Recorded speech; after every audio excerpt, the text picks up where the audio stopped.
The following is the solution of a conducting sphere subjected to a external electric field.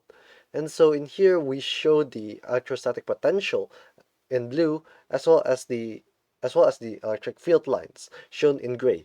And so in here we'll be discussing how do you solve such problems, and we will later discuss some other problems through the idea of the Laplacian equation. And so before we get started into this video, make sure to like and subscribe, and also please check the notes in the description for the notes throughout this entire discussion. As well as you could also check the timestamps for you to skip through to certain parts of this entire discussion. So let's go straight away towards the idea of the Poisson's equation. So the idea of the Poisson's equation is that to solve this problem, to solve any electrostatic problem, you don't need to solve a integral. Instead, you just need to solve a differential equation, which is something that is much more easier for you to compute rather than solving for the individual electric fields. And so we'll just use the idea based on Maxwell's equation, in which the divergence of E vector is rho over epsilon 0. And if you know what the electric field is, it's the negative gradient of the electrostatic potential. Thus, you would be able to obtain that the Laplacian of the electrostatic potential is gonna be negative rho over epsilon 0. And so there are multiple different forms of the Laplacian equation here. So in terms of a Cartesian coordinate, it would be partial squared phi over partial x squared, y squared, and finally z squared. This is for a rectangular. But for a spherical, it would be 1 over r squared of partial phi over, it's partial over partial r of r squared partial phi over partial r plus 1 over r squared sine theta partial over partial theta sine theta partial over partial theta. And in the phi direction, it's 1 over r squared sine squared theta partial squared over partial phi squared of phi. So this is for a spherical. Finally, the last special case is for a cylindrical coordinate. So it's 1 over r partial over partial r times r partial phi over partial r plus 1 over r squared partial squared phi over partial theta squared plus partial squared phi over partial z squared. And so this is all of the Laplace equations for these certain types of coordinate systems. And so we will later be solving the Laplace's equation. So what is the Laplace's equation? So you just instead assume that there is no charge density. The charge density would be 0 in every single place. And so this will later simplify your problem into the Laplacian of phi would equal to 0. So now, because this is a linear partial differential equation, if you have a solution, let's call that phi n, you could add some constants and it would still become a solution. And if you sum up some other solutions, it will still be the solution. And so this is a very good property of the Laplace's equation, is that if you solve all of the different independent solutions and combine them all into one single equation, you could solve any type of problems. Also, alongside that, if you later solve the Laplace's equation, it requires a boundary condition. And to solve this Laplace's equation, each boundary condition will give you a unique solution, or not exactly the same, but it would differ by a certain constant. That also works. And so I won't prove the uniqueness theorem, but then you could prove it based on the idea that if you figure out what phi 1 and phi 2 is, and these two will solve the boundary condition, and if you figure this out, you would figure out that this divergence of phi 1 minus phi 2 would be 0, or basically that it's differing by a constant. So let's show you some examples of the Laplace's equation straight away. So consider the following problem in which this is a one-dimensional problem, a 1D problem. So if you have, let's say this is the x-axis, and let's call this to be at phi 0, and this is at phi 1. So these are the electrostatic potentials, and you want to figure out what is the solution for this type of problem. We could just solve this straight away. The partial squared of phi partial x squared, this is basically the Laplacian, must equal to 0. And so therefore you could solve this. Phi would equal to ax plus b. And if you plug in the values, you would be able to obtain what's the a and the b, because these are both constants depending on the boundary condition. So that's the solution for this type of 1D problem. But there are also some other problems. So let's consider a spherical symmetric problem. So instead we would have a sphere with radius r, and it doesn't have any, sorry, so instead of, yeah, so we'll have this in which its boundary is, let's call that phi 1. So this maximum radius, let's call that to be r. So then here this technically should be L. So let's say we have this problem and it doesn't have any dependence in the theta or in the phi direction. So to solve this, you just need to put in your partial differential equation. It's this one equaling 0. So how do you solve this? Well, we can solve this by actually first multiplying both sides by r squared, assuming that r is not 0.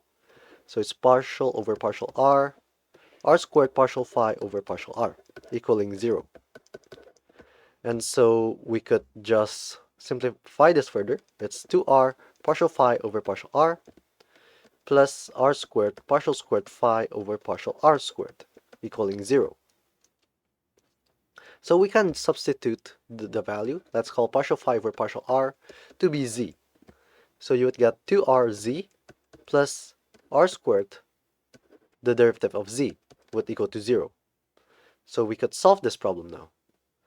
So this is actually dz over dr. So we could solve this by using separation of variables. So r squared dz over dr is the same thing as negative 2rz. So separation of variable will give us dz over z would equal to negative 2 over r. So solving this, we would get natural log of z equaling negative 2 natural log of r. So therefore, we could simplify this further, plus constant. So therefore, z would be a over r squared. And so what phi is, it's going to be the first derivative of this. Sorry, it will be the integral, which will be negative a over r plus b. And so you could use the same idea from before, just plug in what r is, and you would be able to obtain all the a's and the b's. So let's just do a final example for a cylindrical symmetric. So it's 1 over r, partial over partial r partial phi over partial r would equal to 0. And we'll have the problem, let's say that we know that the boundary condition for this blanket here. And so it won't have any dependence in the z and in the theta direction. So we could simplify this again to be partial phi over partial r plus r partial squared phi over partial r squared equaling 0. So we could use the same substitution. So it's z plus rz equaling 0. And so we would get dz over z, negative, would equal to dr over r. So if we simplify this, we would be able to get negative natural log of z equaling natural log of r. So therefore, we would obtain z to be equaling r inverse plus c. So it's 8 times r inverse. And so you would also be able to obtain what is the electrostatic potential just by doing the first integral. It's going to be a natural log of r plus another constant b. And so this thing is still dependent on how you choose your boundaries. So this is the solution. So we have talked about mostly within 1D. Maybe we should go to 2D. So instead of doing a normal 2D, we'll just do a spherical harmonics. So in spherical coordinates, we have something which we call as the zonal harmonics. And so the way that we'll actually solve this is, instead of considering the phi direction, we'll just ignore that. So we would have the Laplacian equation to be 1 over r squared partial over partial r squared partial phi over partial r, plus 1 over r squared sine theta partial over partial theta sine theta partial phi over partial theta, like so. And this would equal to 0. So first thing what we could do is that we could just multiply both sides by r squared, so it will make our life easier, as well as doing some manipulation. So we'll be able to obtain partial over partial r squared partial phi over partial r equaling negative 1 over sine theta partial over partial theta sine theta partial phi over partial theta. Now, a very well-known technique to solve a partial differential equation is by doing separation of variables. So how it works is that you would just state phi to be a function of the r as well as the theta. So we'll denote it as something like this. And so if you substitute this in, you would get partial over partial r squared, partial r over partial r, and then the theta could go outside because it's not a function of r. And this would equal to negative 1 over sine theta, partial over partial theta, sine theta, partial theta over partial theta, and the r would be at the outside. And so you could divide both sides by r theta, or basically the phi. So you would get 1 over r of partial over partial r squared partial r over partial r equaling negative 1 over theta sine theta partial over partial theta sine theta partial theta over partial theta, and this will be the problem that you need to solve. Now, something for you to note is that the left-hand side is only a function of r, while the right-hand side is only a function of theta. And because these two are always equal to each other, this means one thing. We could denote this to be a certain number. Let's call that k. So all we need to do is to solve this problem. So we are just solving for the right-hand side first. 1 over theta sine theta partial over partial theta sine theta partial theta over partial theta would equal to k. So this might seem to be a hassle because in here we see that there are trigonometric functions, so we couldn't really solve the differential equation. So let's just do a substitution. And so we'll just denote that this is theta of theta. We want to convert this into a function of p, which is a function of cosine theta instead. And let's just call cosine theta to be chi. And so what we'll do is that we'll just substitute cosine theta into chi. And let's just do this first. So what we would get is, first it's negative 1 over p sine theta. And then we would get this to be partial chi over partial theta of partial over partial chi. And then there's a sine theta there. Partial chi over partial theta over partial chi. Well, in here the theta will just change that into a p because we want this to be a function of chi. It's just for preference. And this would equal to k. So we'll multiply both sides by p, assuming that p is not 0. And also, we could determine what partial chi over partial theta is. It's negative sine theta. So we could substitute that as well. Multiply both sides by p. So we would get partial over partial chi of negative sine squared theta partial p over partial chi equaling kp. So we could substitute this again. Partial over partial chi of, instead of negative sine squared theta, we'll just write this in terms of 1 minus cosine squared theta. So it will be chi squared minus 1. Partial p over partial chi would equal to kp. So now if we try to expand this differential equation, what you would obtain is 2 chi partial p over partial chi plus chi squared minus 1 partial squared p over partial chi squared minus kp would equal to 0.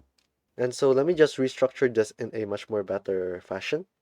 1 minus chi squared partial squared p over partial chi squared minus 2 chi partial p over partial chi plus kp equaling 0. So this is what we know as the Legendre equation. And so how do we solve this problem is by actually using a technique which we call as the Frobenius method. And so the guess in here would be P equaling the sum of an chi n. And so I won't fully explicitly do this, but if you do the following assumption and figuring out that this thing couldn't diverge, you would obtain that for it to converge, the k has to be L times L plus 1, where L is a integer. No, sorry. L is a natural number including 0. And so later, if you actually assume that this is L times L plus 1 and then try to solve it, you would get a recursion formula in which it will later equal to 0 for higher order terms. But I won't fully discuss much about the Legendre equation, but I will show you some Legendre equations. So when L is 0, it would be 1. When L is 1, it would be chi. When L is 2, it would be half 3 chi squared minus 1, and so on. And so something that I want to note is that this Legendre equation is normalized by taking, when x is plus or minus 1, the Legendre equation must equal to plus or minus 1. That's basically the idea of the normalization for the Legendre polynomial. Well, that's the standard. But in here, I won't fully discuss much about how do you derive the Legendre polynomial.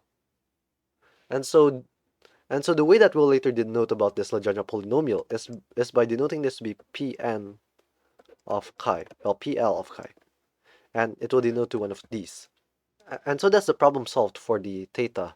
But what about for the r direction? So we'll just rewrite this term here.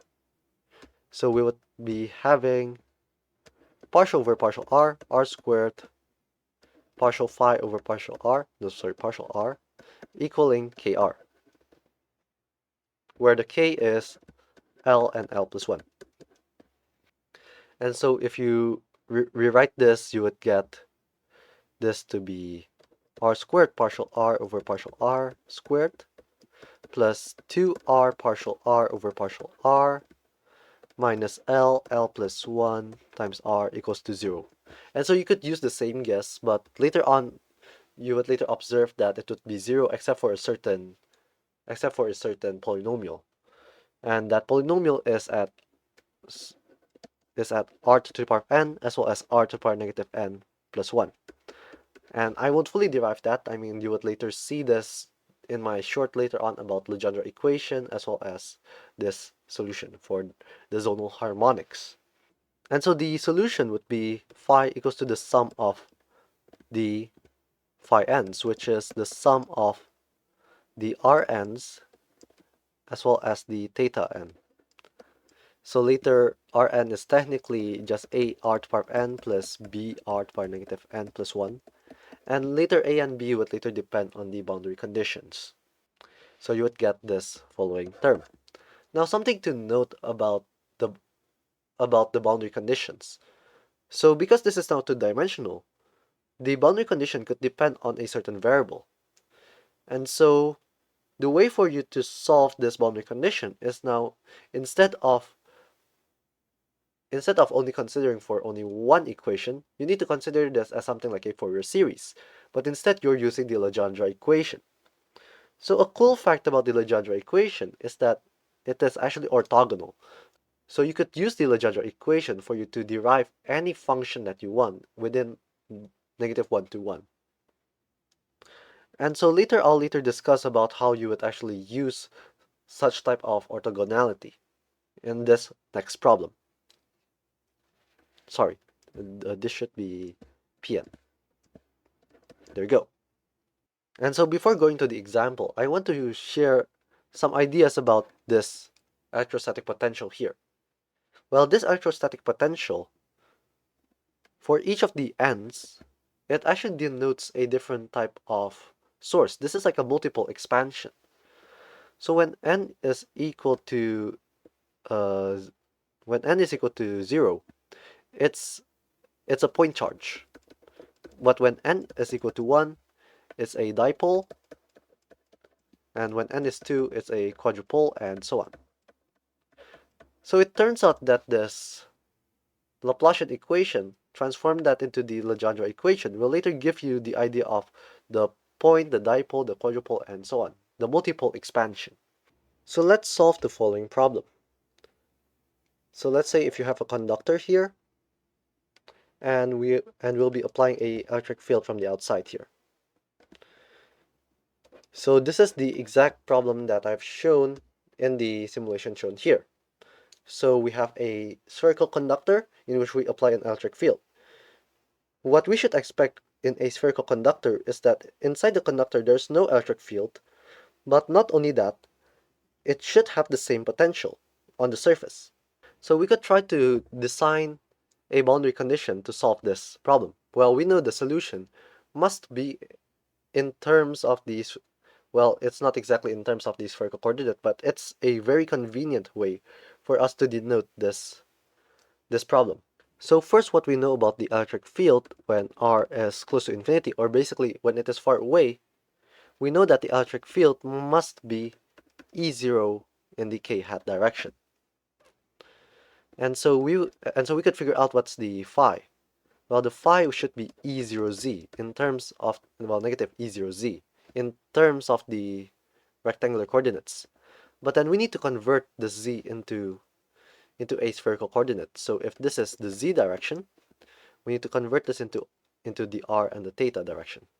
Well, if this is r and this angle is theta, we know that this should be negative E0 r cosine theta plus some constants. So this will be the problem that we'll be using for the boundary condition. It's negative E0 r cosine theta plus a constant. So now we could try to solve this Laplacian equation straight away. So I'll just show you what is the equation that we'll be later be dealing with. So we would have a1 plus b, so a0 and b0 of r to the power negative 1. So this is the first term. The second term would be a1 r cosine theta. This is the first. So actually, let's just write it as this. a1r plus b1 r to the power negative 2, multiply this by cosine theta. And then there will be other terms of the higher order terms, but I will ignore that. And this is why. If we later assume that r goes to infinity would be 0, we will know that this b term would later go to 0, right? And so we'll later ignore about all of these b terms. But what we see is that there's this a0, a1, a2, and so on. But notice this, that our electrostatic potential will only depend on the r. And because this is actually orthogonal, so basically r times p Rn times Pn, is the same thing as, well, so this Rn times Pn will later be orthogonal to Rn plus 1 and Pn plus 1. So we know that there's only one way for us to construct this boundary condition. And it turns out that A0 would be the C, which we obviously see. But also, A1 must be the E0, negative E0 to be precise. And then higher order terms, like A2 and A3 and so on, will later be 0. So that solves the very first issue. But what about when it is at the radius of A, in which it is in a electrostatic equilibrium? We must notice about this problem. So it should be a function that does not depend on the theta. So therefore the higher order terms must result in a 0. So technically they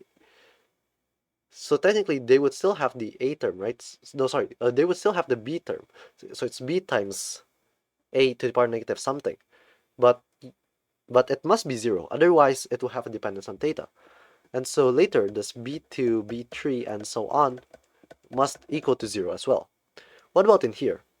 So it's negative E0R plus, sorry, it's A, B1, A, negative 2 of cosine theta.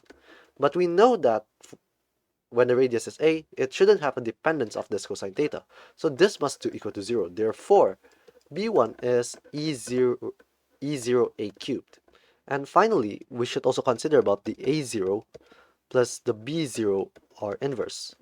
And this would have the C here. And so if we denote that the potential of the sphere is actually phi 0, well, we could solve what is the B0.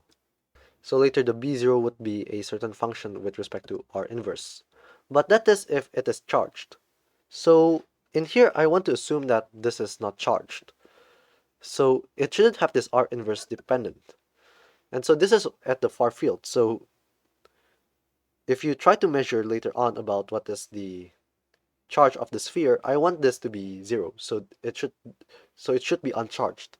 So we could denote this to be, the B0 would be 0. But when it has charge, you could figure out that this would be Q over 4 pi epsilon 0. Based on the inspection that this is the electrostatic potential for far fields, and so you could figure out what's the B0 technically. And so in here we are just only observing for a uncharged conductor of sphere in which it is subjected to a electric field. And so this is what we obtain. So if we rewrite this, we would have phi 0, which is the C. Subtract this by E0R cosine theta plus E0A cubed over R squared cosine theta. This is the phi. And so this is exactly the thing that we observe from the solution that we saw. So we see that the electric field will later point directly towards the sphere. It's always perpendicular to the surface of the sphere, and you could see the electrostatic potential, like, it is a little bit distorted. So we can probably ask about what is the surface charge density. So what you know is that this conductor is uncharged, but because of this electric field, there will be charge separation, right? And so there will be some form of a surface charge density going on.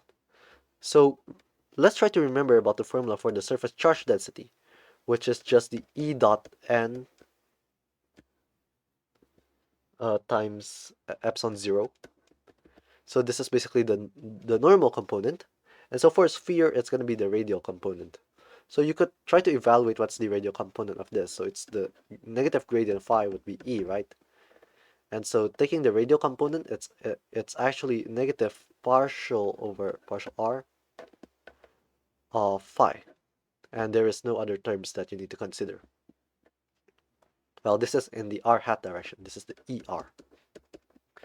So computing this, this should be E0 cosine theta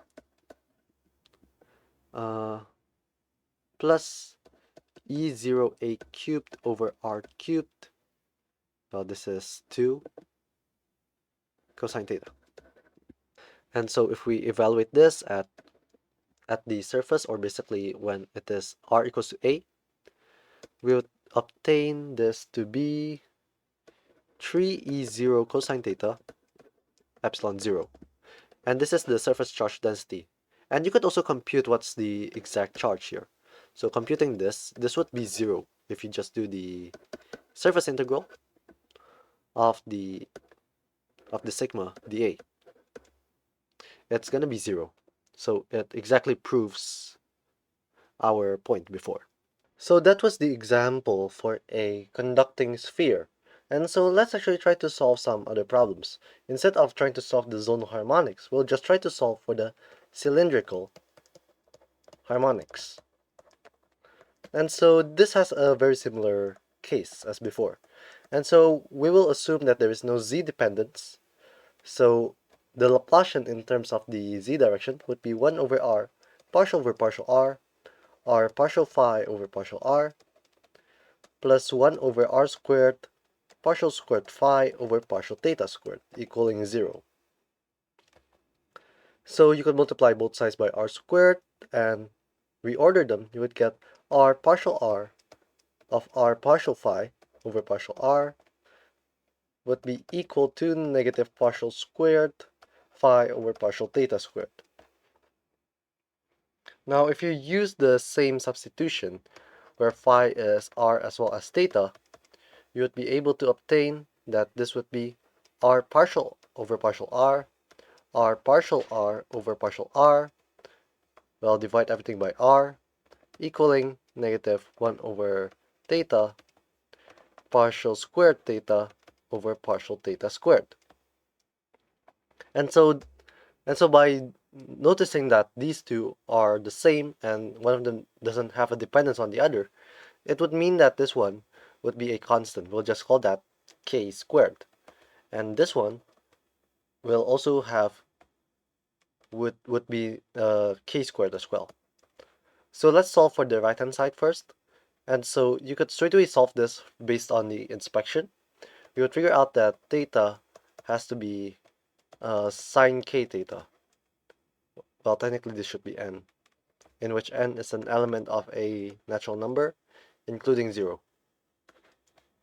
So it's sine k theta as well as cosine k theta. N, sorry, my bad. It's n and cosine n theta. And so for the left hand side, it would be r times partial over partial r partial r over partial r, equaling n squared r. And so we could simplify the left hand side. It would be r times partial r over partial r plus r squared partial squared r over partial r squared, equaling n squared r. And so by using the Frobenius method, you would realize that the only solution would be r to the power of n as well as r to the power of negative n. But this is not only the case. Well, if you assume that n equals to 0, this would be r partial r over partial r plus r squared partial squared r over partial r squared, equaling 0 when n is 0. And we have already solved this problem. This has the solution of 1 as well as natural log of r. So that's also part of the solution. And so if you collect all of these terms, what you would obtain is the cylindrical harmonics. So the r times the theta would be, first it will be only 1 as well as natural log of r, and then there's also r to the power of n cosine n theta, r to the power of negative n cosine n theta, r to the power of n sine n theta, and r to the power of negative n sine n theta. These are all of the solutions. We can now try to talk about the Laplace's equation in rectangular coordinates. So we have done spherical, we have done cylindrical. What about rectangular coordinates?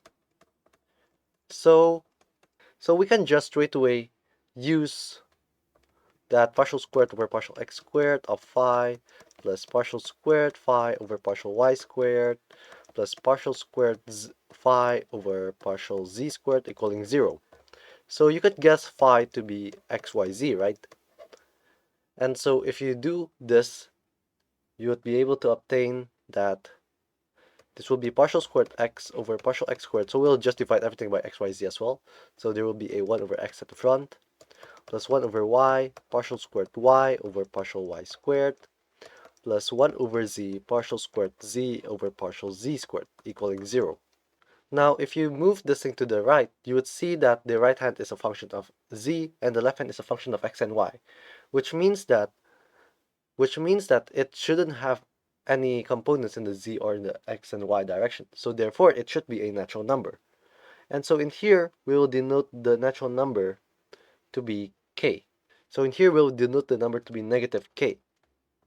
And so these two needs to be a value of k. And so you could solve for the z direction. Z is going to be sine kz as well as cosine kz. But then for the left hand side, you would have the problem of 1 over x partial squared x over partial x squared plus 1 over y over partial y squared equaling to k. So you would notice that if you actually move this y to the right hand side, it would mean that it should also be a constant. So therefore, we'll just denote this value to be negative m. And this would later be k plus m in order for this to be satisfied. And so you could solve this. For the y, it should be sine my and cosine my. And for the x, it would be the sinh, sorry, it would be squared for it to be a simple solution. So for this one, it would be the sinh of k squared plus m squared x and cos of square root of k squared plus m squared in the x direction. So this is for the rectangular coordinate system, and so we can actually solve the Laplace's equation in 2 dimensions. And this is for the general solution. So you could use this for anything. And so we'll just try to solve partial squared phi over partial x squared plus partial squared phi over partial y squared is equal to 0. So if we try to consider a transformation in which we'll just state psi to be x plus iy and eta to be x minus iy, if you do the substitution, you would get, so we'll just do this one by one. So if we do partial phi over partial x, this would be partial phi over partial chi, multiply this by the d chi over dx, which will be 1, plus partial phi over partial eta times 1 as well. And so you would get this value. And then if you do the second derivative of this, it would be the partial over partial chi of the value in here. Multiply this by 1, and also the same thing, partial over partial eta of this value. Multiply this by 1. And so simplifying this, you would be able to obtain that this would be partial squared phi over partial chi squared, psi squared, sorry, plus partial phi over partial partial eta, and partial phi over partial psi, and it's 2 times of that, plus partial squared phi over partial eta squared. So you could use the same trick for the partial phi squared over, no, partial squared of phi over partial y squared. The value would be negative partial squared phi over partial psi plus 2 partial phi over partial eta, partial phi over partial psi. Subtract this by partial squared phi over partial eta squared. So instead, what you could do is that you could transform the Laplace's equation into 4 times partial phi over partial eta, multiply this by partial phi over partial psi, and this would equal to 0. Sorry, my bad. So it's So it's actually not the multiplication, but it's the partial squared. And so the order actually doesn't matter for here, because in here we'll be assuming that our function would be continuous. And so we can just flip the signs and it wouldn't truly matter. So we would have something like this. And so something that you would see here is that if you actually try to plug in a function of psi without the function of eta, it will be a solution. But also the function of eta would also be a solution. And so actually, if you actually add them both up, it would still result into this equaling 0. And so this is the general solution. So if you have your first function and the second function, in which this is the x plus iy, and this is the x minus iy, you could construct every single solution based on these. And so you could even take the real part, you could take the imaginary part. It is just a linear superposition of these two functions. It will be the solution of your Laplacian equation with the certain boundary condition. So now let me introduce a much more simpler method for you to solve these differential equations.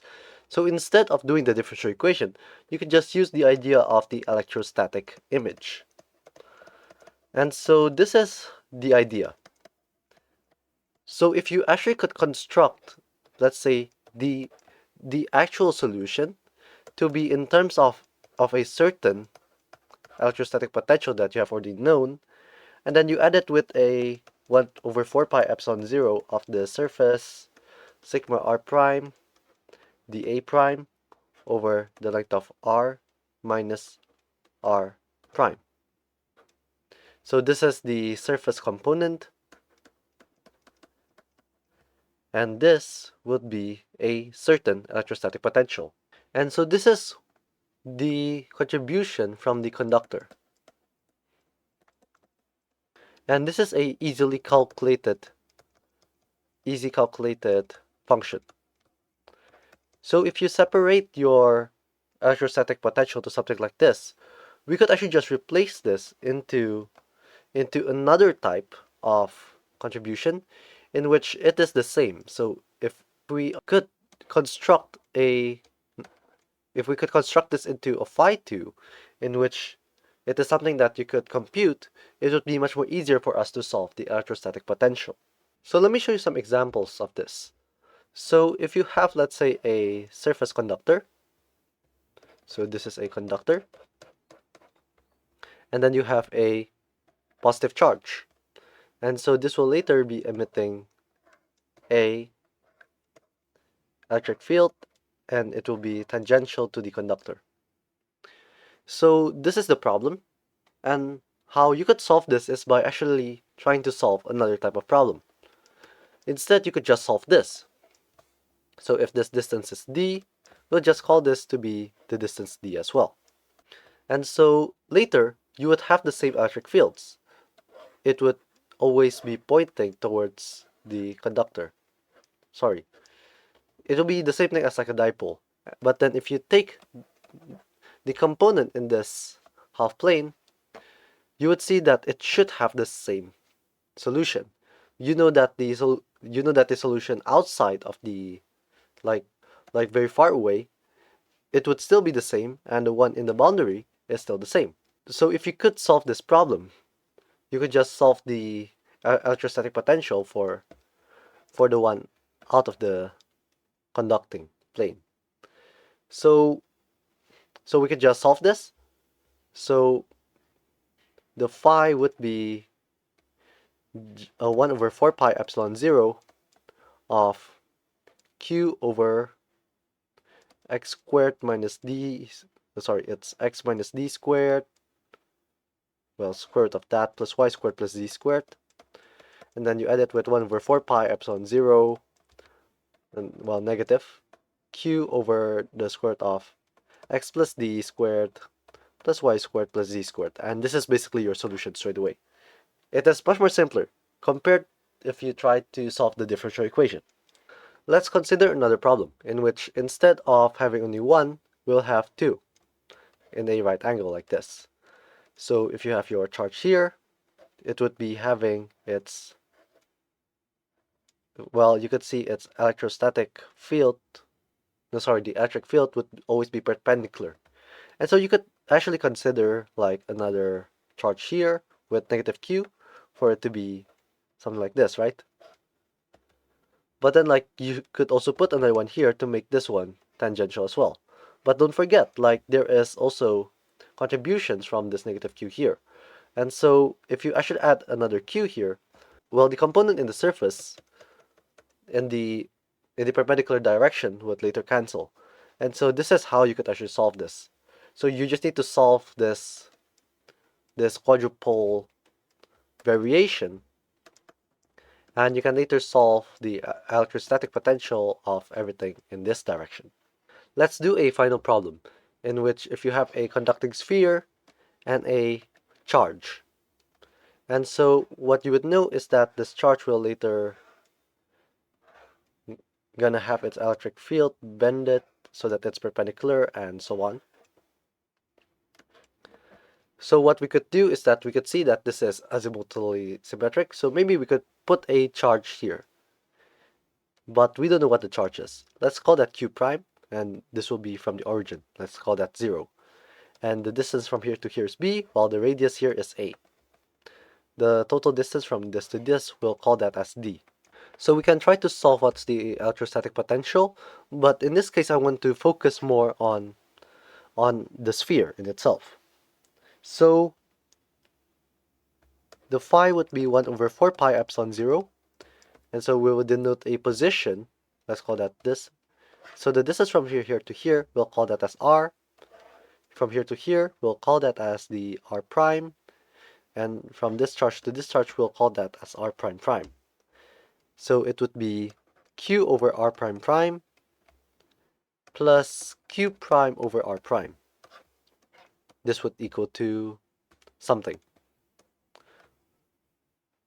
But then when you consider that this is grounded, or basically when the potential is 0 there, we could just solve this for a. So when r equals to a, we could solve this 1 over 4 pi epsilon 0 q over, and so we'll divide this by the distance of r prime prime.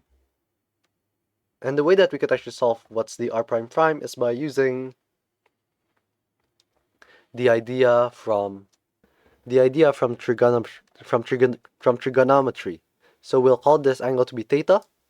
So r prime prime could be solved to be the square root of d squared plus a squared.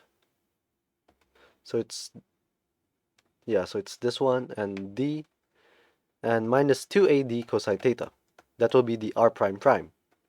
And for the r prime, it's gonna be square root of b squared plus a squared minus 2ab cosine theta. And so this thing has to be 0. So you could try to find the conditions for the q and the q prime, and then from there you would notice that it shouldn't have any dependence in the theta, so therefore like the theta, when you add this and this together, it should cancel each other out. And it turns out that this condition is when b is equal to a squared over d. So this is the condition. So you would know where to put your imaginary charge. And so if you know the b is a squared over d, you could actually solve what's the q prime. Solving the q prime, it would be negative a over d of q. So we can already now solve what is the electrostatic potential, which is easily solved by placing the imaginary charge as well as the actual charge and figuring out the electrostatic potential.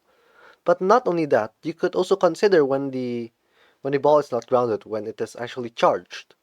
And so if you think of this, you could, well, first of all, like if you base this based on the Laplacian equation, if you try to solve for the surface inside of the sphere in which there's this q prime, like you would solve that basically like it has a total charge distribution of q prime. But let's say your sphere is neutral. So how do you consider about that? Well, an easy way for you to do this is by actually reminding yourself that if you actually put something like this, like you would see that there is this electrostatic potential going outwards, right? But then this means that if you put another charge at the center, it won't change the direction, and that's the key. For a conductor, it's fine to have the magnitude to be changing because the electric field would be sigma over epsilon 0. But when it comes to putting a charge on the inside, it doesn't change the direction, and that's the key component. Well, that was the example for using a point charge, but you could also do this by using a line charge. So we can try to solve this problem, these multiple different types of problems, but instead of considering them as point charge, we could consider them as a line of charge. So let's do some examples of line of charge. So we'll just consider the very simple problem in which you have negative lambda and lambda, separated by distance of 2d. So this would be the boundary when x is equal to 0. So we could denote this to be R1, and from here to here we'll denote that as R2. So we could determine what's the electrostatic potential straight away. It's gonna be lambda over epsilon 0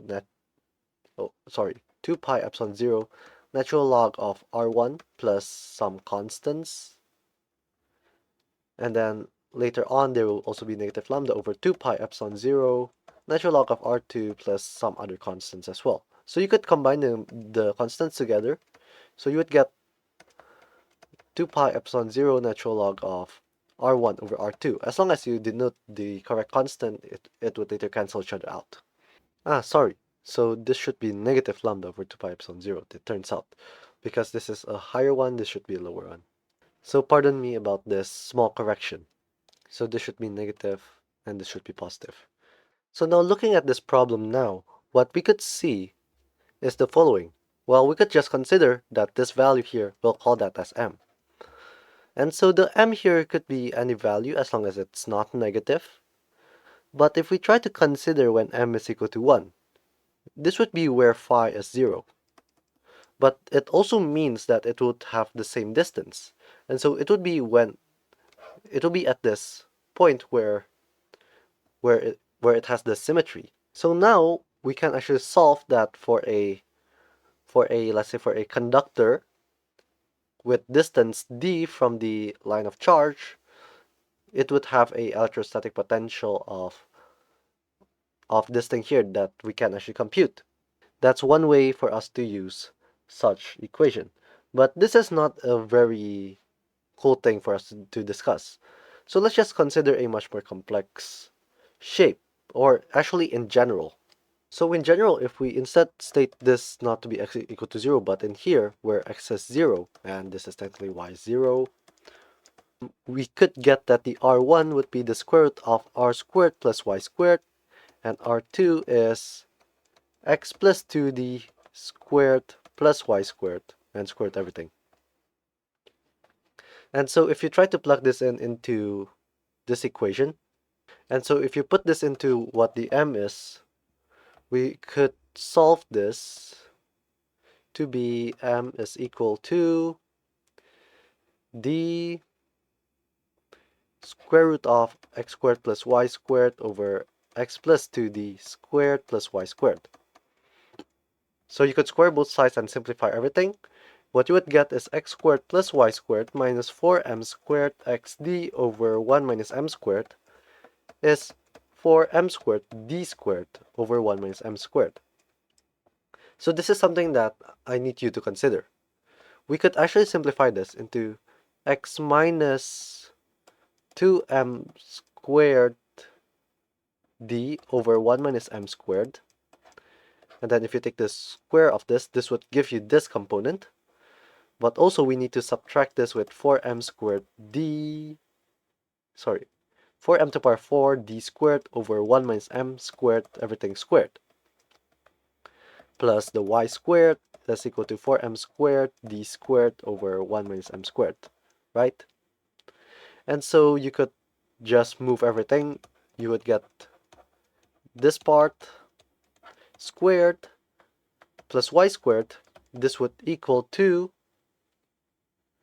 4m squared d squared over 1 minus m squared, everything squared.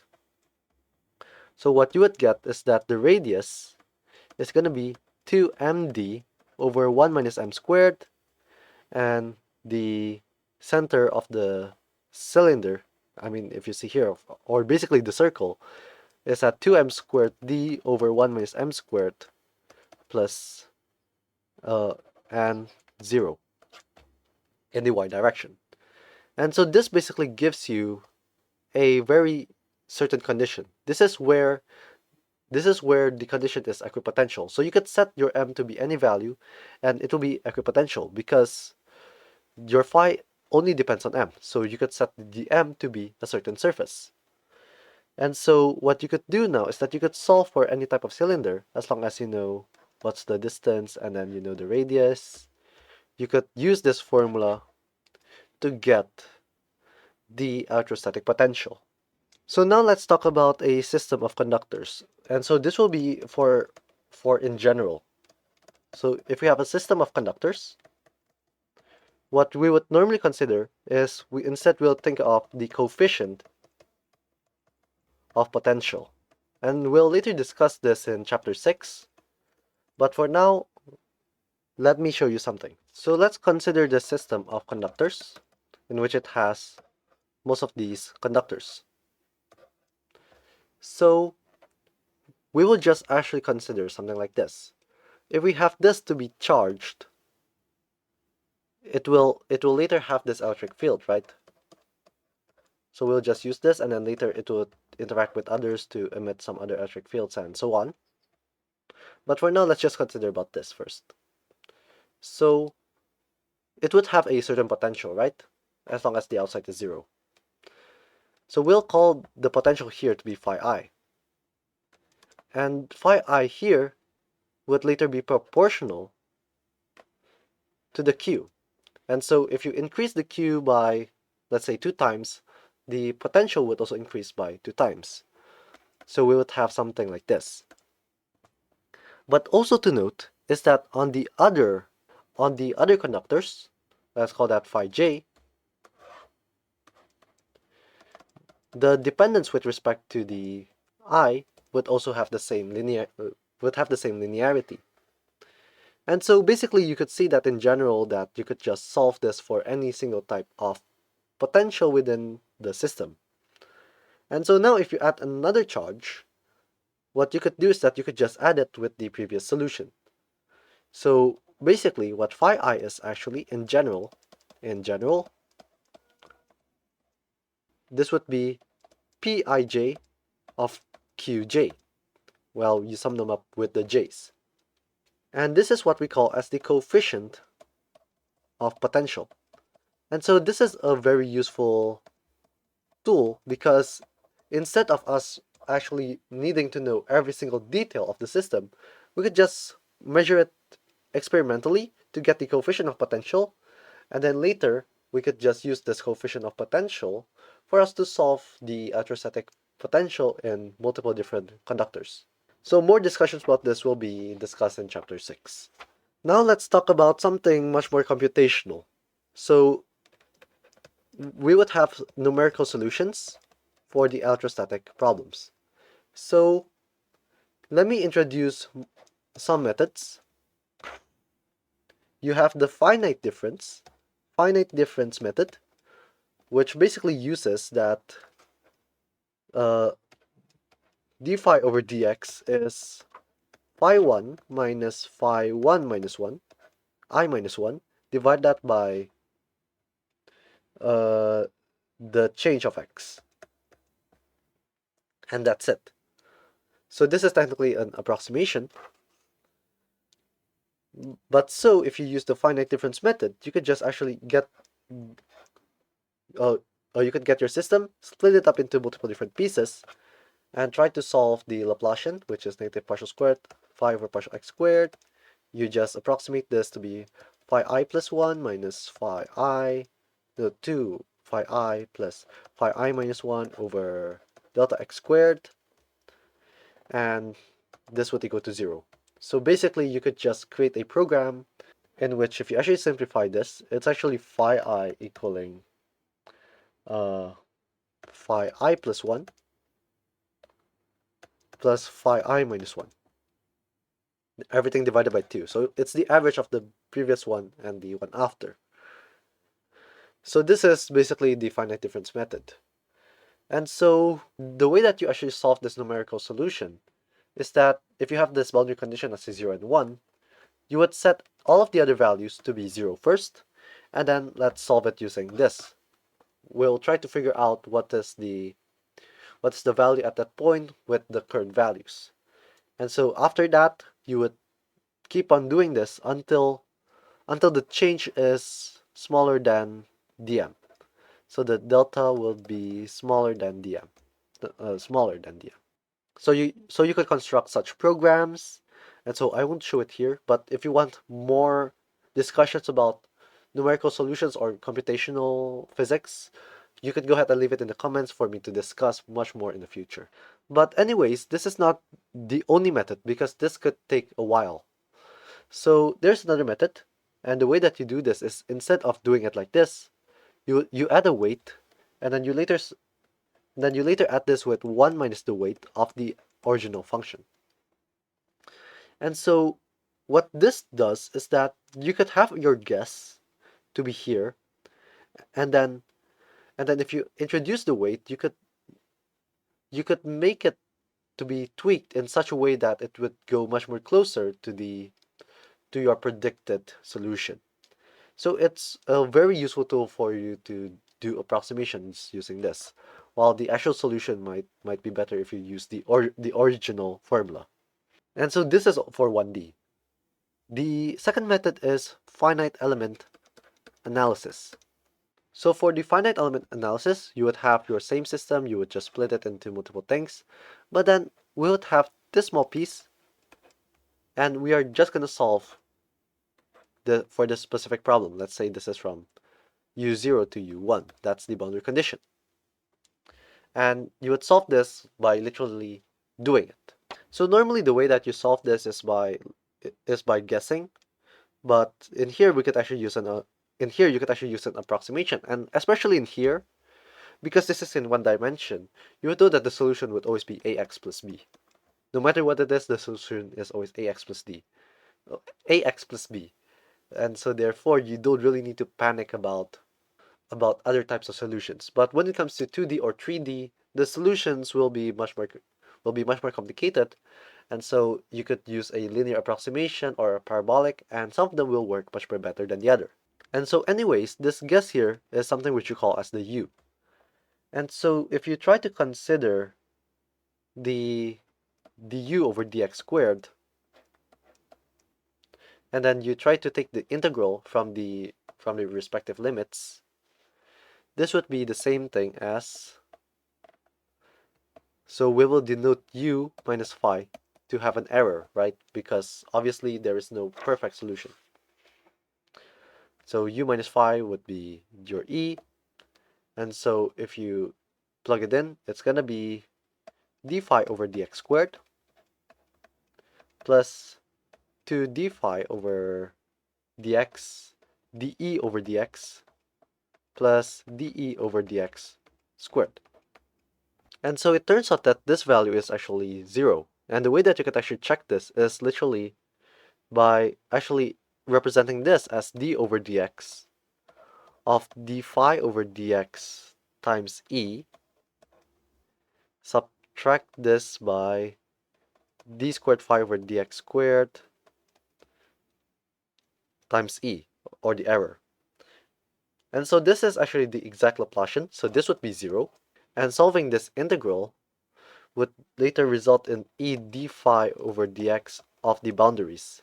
And so because of the boundaries, you would know that the error would be totally 0. And so this would also be 0. So therefore, you could consider this to be 0.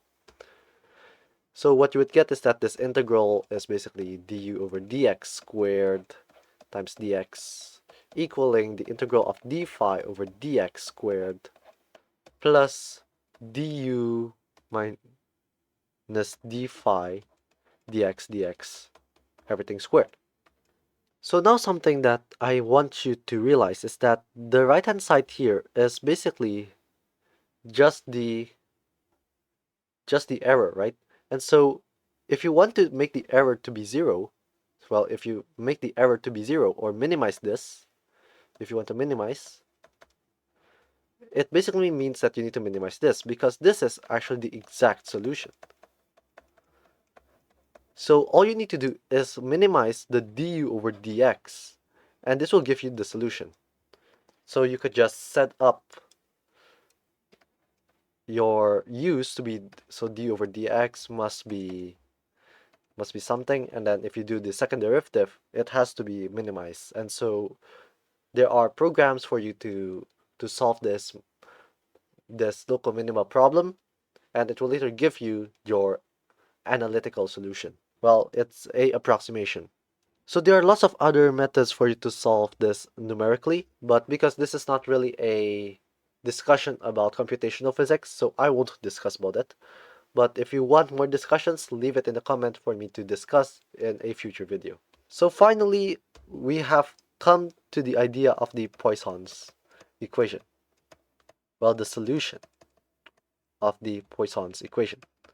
So we have only stated this, and now we are ready to solve a Poisson's. Well, we are ready to find a way to solve the Poisson's equation.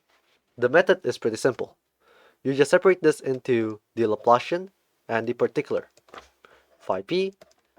So if you take the Laplacian of this would be 0 plus rho over epsilon 0. This is the Laplacian equation in which it has in which this is depending on the, well, it has a plethora of solutions. But this particular solution, if you only give only one equation to solve this particular problem, you could just use the solutions from the Laplace's equation, and you would get the exact solution depending on the boundary. So this would be the boundary, and this is for the system. And so this is every discussion that I could discuss about the solution of electrostatic problems. And so I will later on gonna be posting much more shorts about examples of the electrostatic problems. And so that's all for this video. Make sure to like and subscribe, and also please share this to your friends who wants to understand physics in a much more deeper understanding. Thank you very much, and I will see you on the next video.